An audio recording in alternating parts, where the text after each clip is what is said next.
When I asked you to submit questions for my 30,000 Q&A, I actually got a lot of Etsy questions. So I decided to make a separate video for all the Etsy questions and then a separate video which came out last week on the other questions, which are like personal questions and then questions about just running a business in general. The first Etsy question is, do you have any business related materials you use for your business, or are you learning organically as you go? No, I did not get a course. I just did everything myself. I watched a couple of YouTube videos. I read a couple of blogs. I joined 2 Facebook groups, and that's basically how I started my shop. In the past, I did use Canva a lot for different kinds of things like making Instagram posts and marketing materials. So I already knew how to use Canva at like a basic or intermediate level. I would say maybe intermediate. And I also know some general SEO things from doing YouTube. And then I also had a blog before. So I learned a bit about SEO, which is search engine optimization before. So for you, if you want to start an Etsy shop, but you think you might not have the skills, you can totally do it. It might just take some time. There's gonna be a learning curve. You can totally learn from YouTube videos.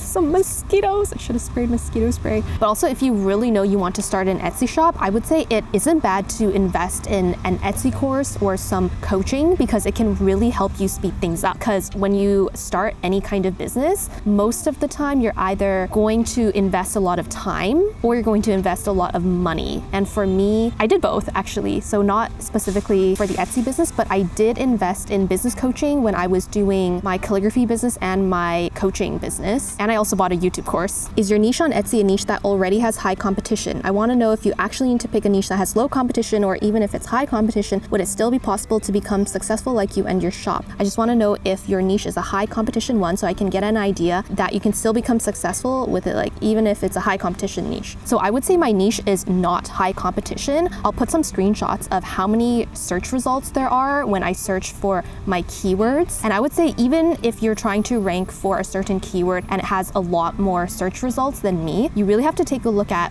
what are the other listings that are on there. Like, are they actually good listings? And I also think that if you have a good ad strategy, you could probably do it if it's like a higher competition niche. Like, I think it all depends on the niche. But I would say for me, my niche is pretty small, and that's why I think partly that's the reason why my ads didn't work as well, because I was already showing up. So I didn't really need the ads. I was already showing up on the first page. Please make a video on how to choose digital products as a beginner and a complete tutorial on setting up Etsy and getting sales. So I actually did make a video on how I do market research. So I would definitely watch that one. So far, I haven't really used market research tools yet. Like, I literally just use Etsy, and I think you can totally do all your research on Etsy. It probably is helpful if you use market research tools. So I wouldn't just do free market research. I think for me, I don't know.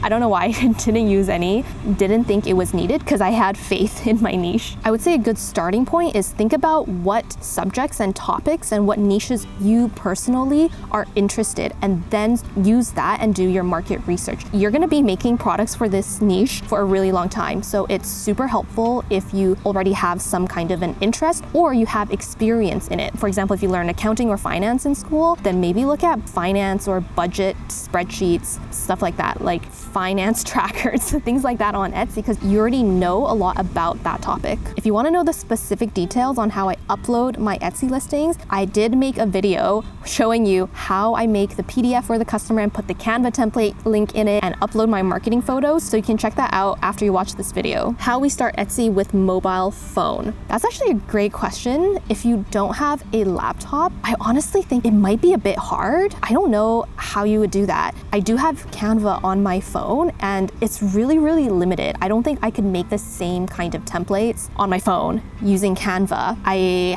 actually haven't tried uploading listings to Etsy with my phone. I don't even know if you can do that. Even if you don't have your own laptop, see if you can borrow one from a friend or go to the library and use their computers. Also, if your goal is to just start an Etsy shop selling digital products, I think you could get a very cheap laptop, because it's not like you're starting a YouTube channel and doing video editing and then you need the computer to be really fast to do the video editing. So I would say even a cheap laptop is good, or just go to the library and you can start off that way. Once you start making money, then you can invest in something getting better. If I'm a complete beginner and have no skill whatever, I only have a language laptop and internet, how much time will it take me to make $100 on Etsy? I would actually ask you, why do you want to start an Etsy shop if you have no skills? Okay, I think everybody has skills. If you don't have the specific skills you need for Etsy, for example, if you don't know how to use Canva or some other graphic design software, I would challenge you on why you want to start an Etsy shop. Is it because you see everybody else starting an Etsy shop and making money? Or have you really thought about why you want to start an Etsy shop? There's actually a lot of different kinds of side businesses you can start, like freelancing. And I would also say if you aren't really familiar with like building a business, another really useful thing to do is to get a part-time job helping somebody who owns a business or helping like a content creator or another Etsy owner, because then you